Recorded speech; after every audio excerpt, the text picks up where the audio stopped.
Okay, in this video we're going to be talking about right triangles and trig functions, specifically in word problems, talking about angles of elevation or depression. So to get some definitions out of the way, the angle of elevation would be the angle that you would lift your eyes through to look at something above you. So the natural resting position for your eyes is to look straight out, which would be a horizontal line. And if you wanted to lift your eyes to look at something above, you'd create this angle of elevation that you've had to lift your eyes through. So this is a picture of a person looking up towards the top of a tree. You could see that the angle of elevation is between his horizontal resting position and the upward line of sight. Similarly, the angle of depression, same exact thing, only difference is that you're looking down. So it would be the angle that you would lower your eyes through to look at something below. So your still resting position is going to be a horizontal line. That's going to be very important to remember. And that you then lower your eyes down through the angle of depression to create your line of sight to the object. If you're drawing a triangle, to complete this triangle and use some trig, you'd probably want to draw your triangle like this, with the right angle here, so it looks sort of like an upside down right triangle from what we're used to seeing, so that the angle of depression is actually in your triangle. If you tried to draw the triangle over here with the cliff instead, the line of sight is nowhere, the resting line of sight is nowhere in that triangle because his natural position for his eyes is horizontal coming out of where his eyes are. You could use this triangle down here, but you'd have to be very careful that if your angle of depression is here, then you would be labeling it here. Those are alternate interior angles from a study of geometry back in the day. And I find that that's confusing to have to remember.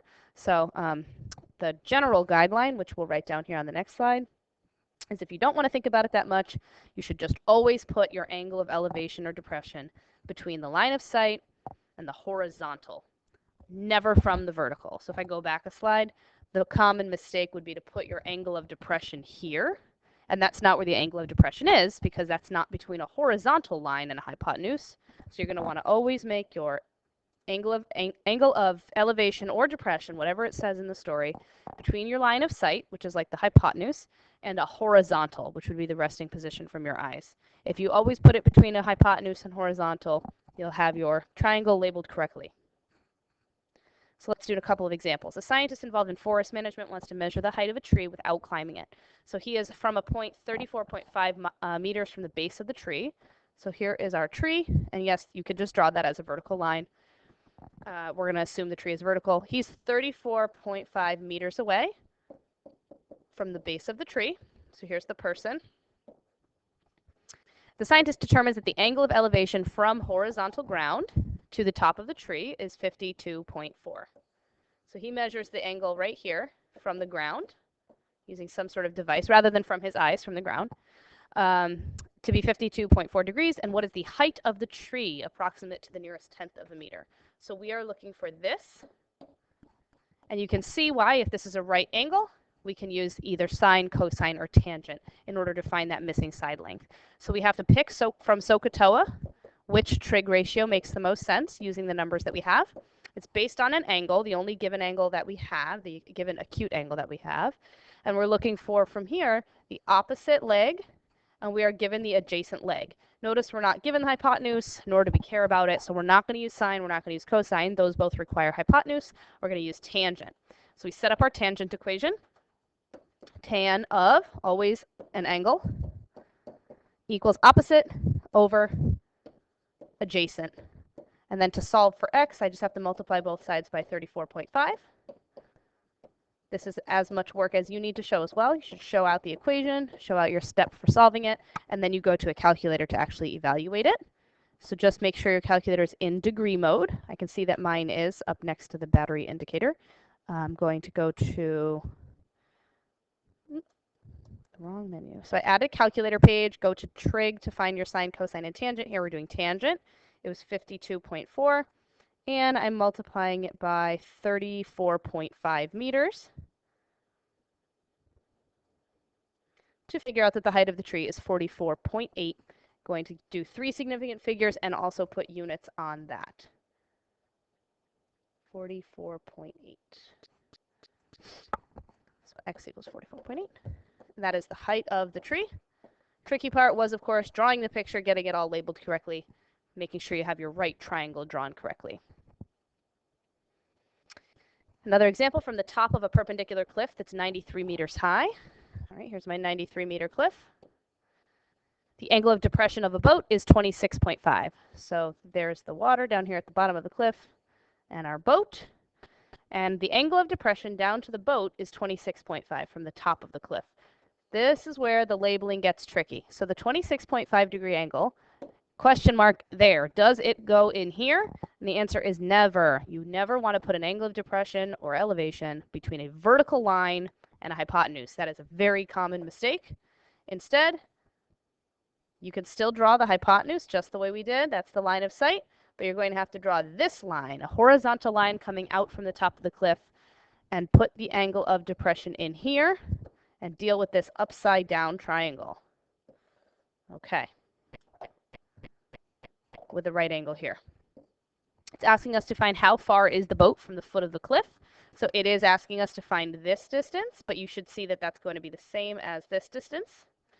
And we can label the 93 meters right here on this side as well, because this distance will be the same as the cliff. So we're going to set up, let's see, I'm looking for how far is the boat from the foot of the cliff. I'm looking for this, and I'm going to use the angle 26.5. Looks like, again, I'm going to use tangent because I have the opposite, and I'm looking for the adjacent side. So we'll set up tangent of 26.5 equals opposite over adjacent. This time it's a two-step process to solve it. I'm going to multiply by x, and then I'm going to divide by the tangent of 26.5. Once I've got x isolated on paper, then I can go to the calculator and do it. 93 divided by tan 26.5. Tangent 26.5 is 186.5. 186.5. And paying attention to the question, it does say here, give your answer accurate to 3 sig figs. So we'll just round that to 187. And the units on this were meters as well. Okay. And last one. This requires you to know a little bit about physics, so I'd like to show this example. A man who is 183 centimeters tall casts a 72-centimeter long shadow on the ground. What's the angle of elevation of the sun? So the only little bit of physics that you'll need to know is where the sun is when it makes a shadow. So if this is our person, and this is the shadow on the ground of the person, we have a, oops, looks like the shadow is shorter than the person. So the person is 183. And the shadow is 72 on the horizontal ground. And if the shadow is coming out in front of the person, let's put the smiley face over here. So this is the shadow coming out in front of the person.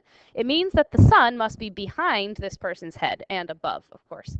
So you can imagine that the sun is somewhere over here.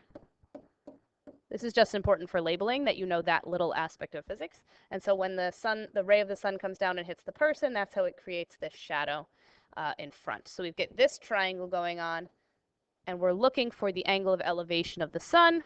Angles of elevation, as we've mentioned many times in this presentation, are between a horizontal and a hypotenuse. So that's the angle that we're looking for. We'll call it theta. That's the variable we tend to use for angles that are unknown. And again, we're using tangent because we have the opposite and the adjacent. Don't have the hypotenuse, nor are we looking for it. So tangent, this time of theta, equals 183 over 72. And to solve for an angle, when you don't know the angle, you use inverse tangent to get rid of tangent. And then, of course, do that to the other side as well. This is what you'll actually be inputting to the calculator.